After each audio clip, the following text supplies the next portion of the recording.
creepers. Jinkies. Crispy critters. After giving up on 3 separate video IDs, I'm finally back to review Atomic Heart, the first game from Studio Monfish. If you came here from the Death Stranding video, I've got 2 things to say to you. 1, thanks a bunch for the support on that video, it was genuinely super surprising to me, and in a good way. And 2, this is gonna be different. I'm not aiming to create a poetic analysis this time. It says it right there in the title. This is a straightforward review of the mechanics, story, and visuals of the software that goes by the name of Atomic Heart. This isn't a meta/poetic analysis. Lampshading out of the way, let's just get to it. We have a lot to talk about. Oh, and spoilers and robot titties warning throughout, by the way. Damn! Let me see her feet! The battle between Dynamax Pokemon. Show me the feet! I gotta see the feet! I'll begin this review by saying the game's intro reminds me of one of my favorite games, BioShock Infinite. Don't leave yet, come on, I'm trying to make a point, come back, I swear to god, it's not gonna be that bad. Okay, picture this, retro-futuristic city, robots advertised as like the next big thing with transhumanism, a visit of the very lively city during some sort of parade with an AI companion, and somewhat quirky dialogue delivered by somebody that just sounds like any other white man. Everyone I have cared for has either died or left me. Everyone fucking except for you. So don't tell me that I would be safer with someone else, because the truth is I would just be more scared. My name is DeWitt. I'm a friend. I come to get you out of here. Get away! Okay, now let's talk about the things that Atomic Heart does worse.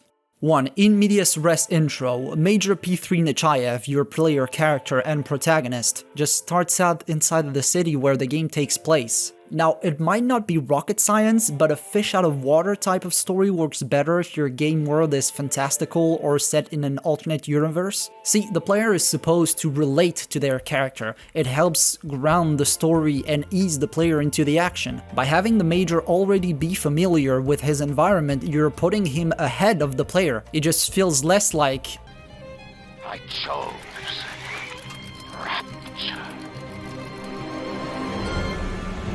and more like, okay, we're here now. Number 2, Charles. Same reasoning with the AI companion. P3 and the glove chat right away as if it's a normal thing to have. As a player, you think, well, these two have a history prior to this and I'm not cool enough to get to know it, I guess?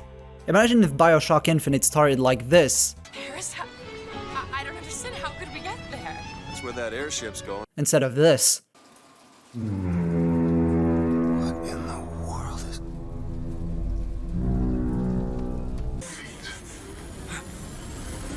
10,000 feet. Number 3, the city. In BioShock Infinite, you could interact with way more things in the city. I mean, it kind of ties back into my first point, right? Booker was lost and he didn't know what to do once he got to Colombia, so he kind of wandered around interacting with a bit of everything, trying to get his bearings. But here it's just, you know what to do, so you just sprint to the place you're supposed to be going, and that's about it. I mean, there are a couple of lines of dialogue, some NPCs you can interact with, and this one phone booth, but that's about it.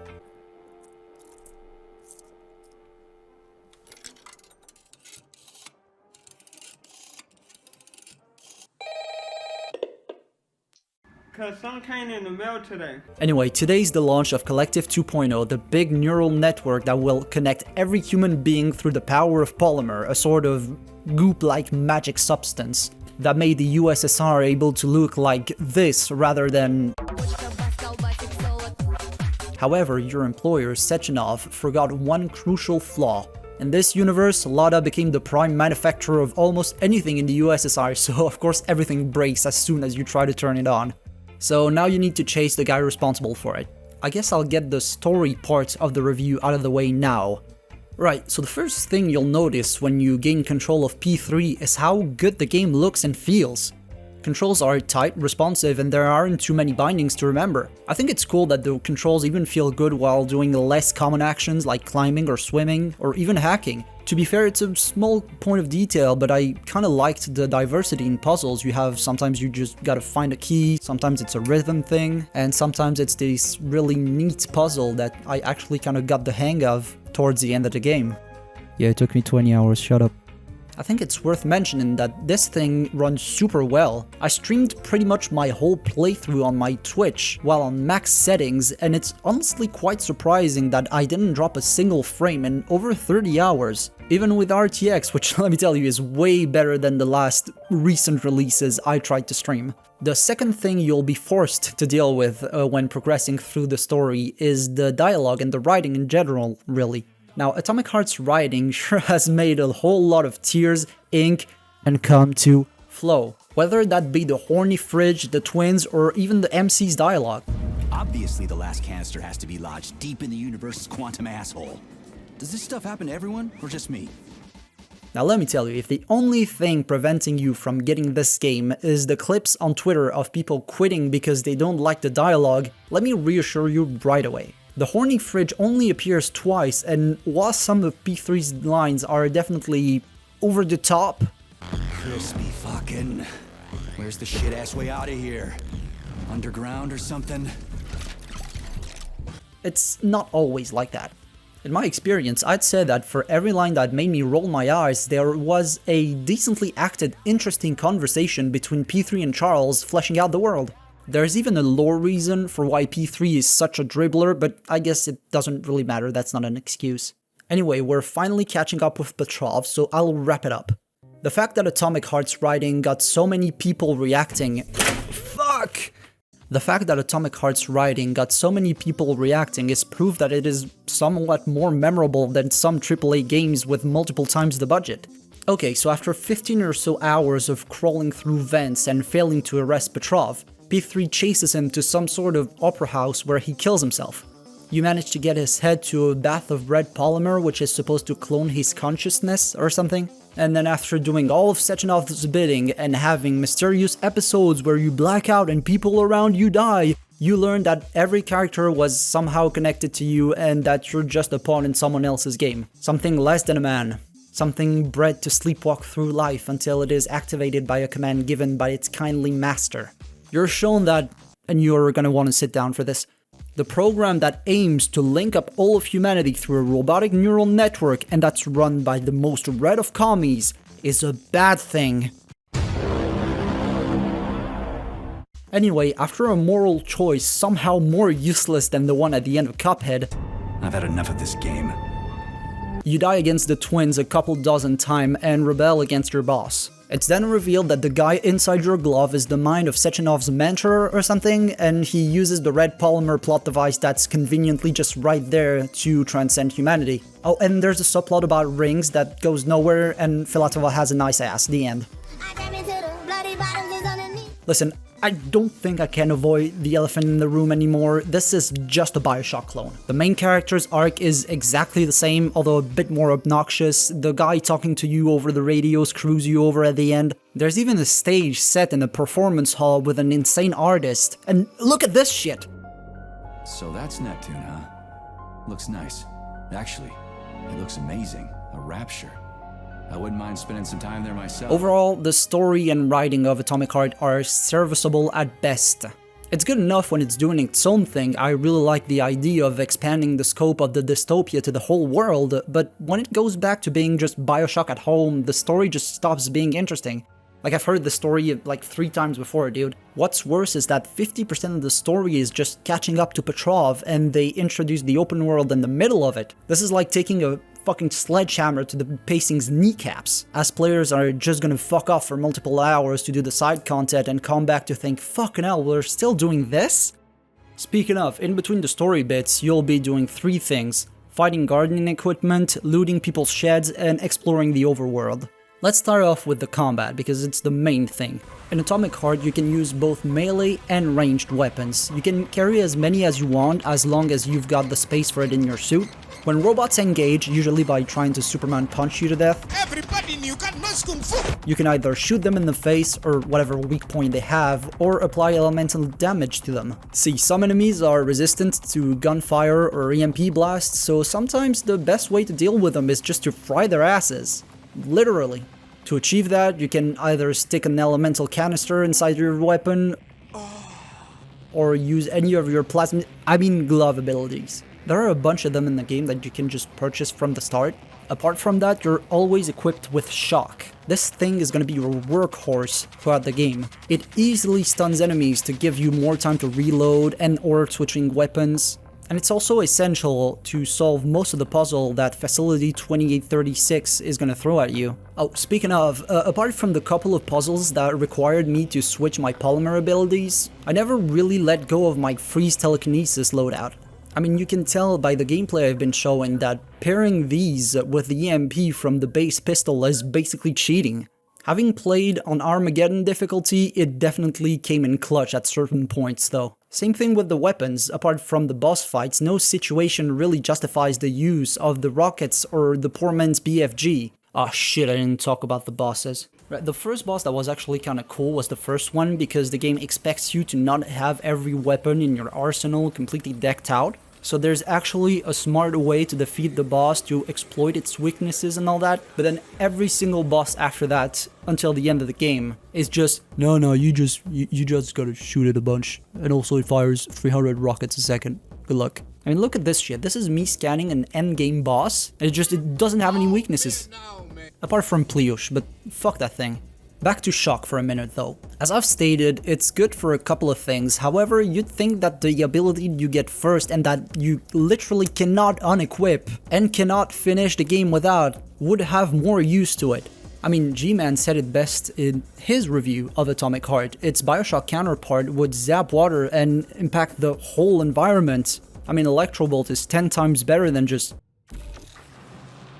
It's not really a deal breaker for me, as most of the other weapons have a somewhat satisfying kick to them that keep the combat feeling good even late into the game. Oh, and there's also a sneak kill that never works.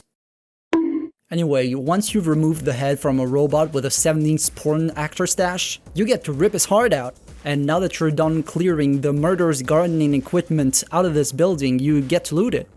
And let me tell you, it feels oh so very good.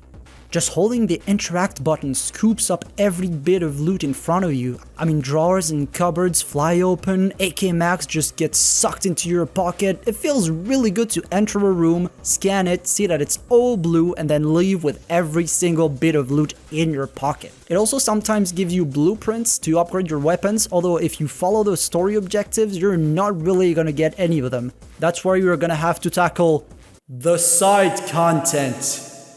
Apart from the very lackluster collectibles scattered throughout Facility 2836, you have optional lab challenges called polygons, and honestly, accessing them is kinda fun. Gaining access to them requires using hacked cameras in the open world. You get into the camera command center, hack that bitch, open an door, and then get in. I think it's a showcase of the open world that's smart and not really a waste of time. I think I like this system. It's better than just having 1500 Ubisoft tier markers on your map telling you there's side content here, please go there.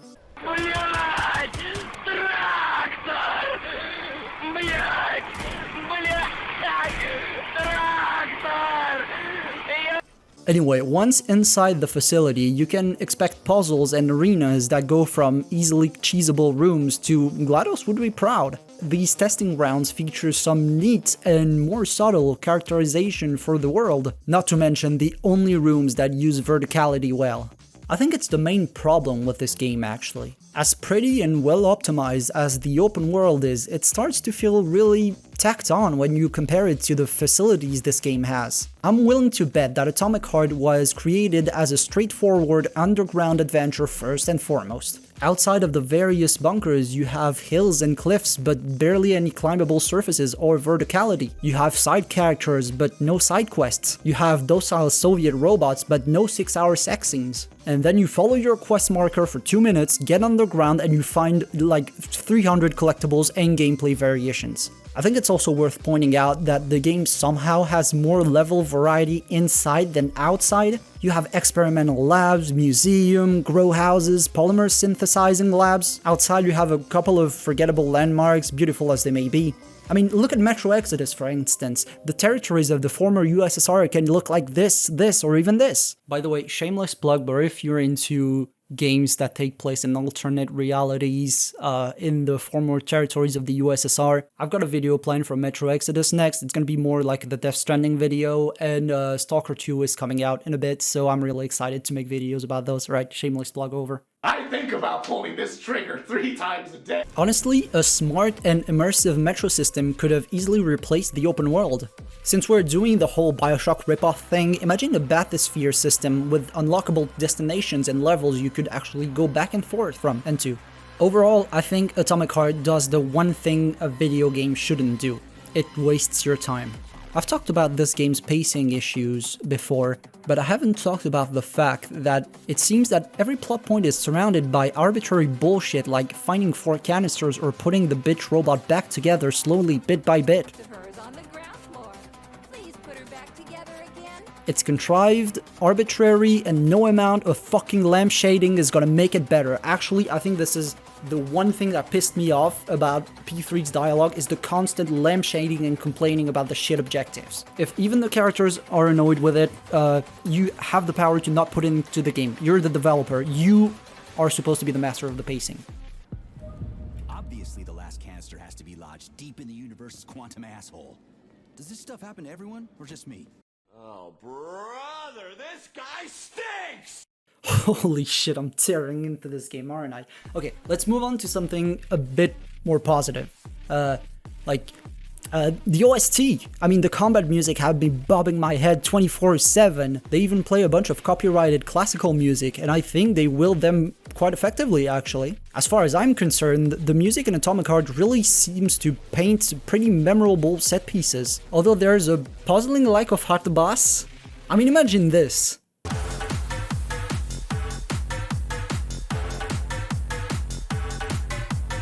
Kick-ass, right?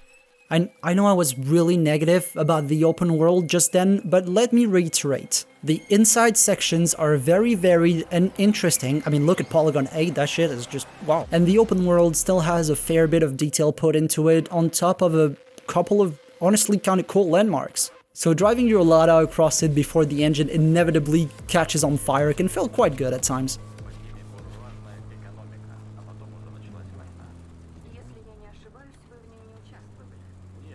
In conclusion today, I'd say I'm really conflicted about Atomic Heart. It clearly wishes or was expected to be some sort of spiritual successor to BioShock, but it doesn't have any Sandra Cohens, Hephaestus, Little Sisters, or even any Eve. It has concepts that aim to emulate those, but the shoes it's trying to fill are so monstrously immense that of course it's gonna struggle to run a marathon right away. Quentin Tarantino metaphor aside, I've drawn a pretty valuable lesson from my playthrough of Atomic Heart. You need to emulate before you revolutionize. It's evident that the effort that went into the open world was misplaced, if that makes sense. Had Mundfish stuck to replicating the BioShock corridor formula while having its own identity through story, there is no doubt in my mind that Atomic Heart would be better than just good. So yeah, the game is just good. As promising as the world and combat are, they're not enough to carry a 30-hour game, especially with the shortcomings I've highlighted. Sure, it looks and runs super well, but it's still not enough for it to crawl out of Ken Levine's masterpiece's shadow. To be fair, this all gives me a whole bunch of hope for the inevitable sequel. Yeah, no matter the ending you get, the world is set up for a sequel. Hopefully next time they go all in on the world and combat. I mean, there's talk of the robot uprising reaching other countries than the USSR throughout the game. I don't know, do something more aggressive set in the US. I don't know, make the elemental damage the main point of the combat. Do like a crossover between Wolfenstein and Doom Eternal with Soviet plasmids. I'm really hopeful for the future of this franchise because the first game from Studio Mundfish is actually kind of promising. So the $60 question, should you buy it? I'm sorry, but as it stands, the entire BioShock collection regularly goes on sale for like $15, so I can't tell you that Atomic Heart should be your priority. If you've recently completed all 3 BioShock games and you're just craving more, then you can buy it at a discount. And when you do, for the love of God, use the money you saved to buy Demon Turf.